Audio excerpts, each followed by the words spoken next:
So we're here today welcoming the UK and Danish artists who've been selected to be part of Immersive Assembly Vol.2, which is focused around bodies and geometry. So they'll be collaborating over the next 6 months, making new immersive artworks. So I'm Philippe Piaget. My name is Rosie Fuller. I'm Aaron.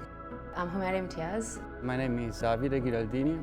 I'm Lydia Cottrell, and for me one of the most exciting things is collaboration actually, and meeting new people that you would never normally get to work with. Collaborating with a UK artist is something that I find very interesting. It's a great opportunity to meet people and be inspired by all the other different practices that other participants have. Just seeing how other people use their tech for their craft and how they interact with it. And learning these new skills. What our artists, UK and Danish, can do together, it's really promising. I'm most excited to see what comes from this and just how the artists can really take their career to the next level.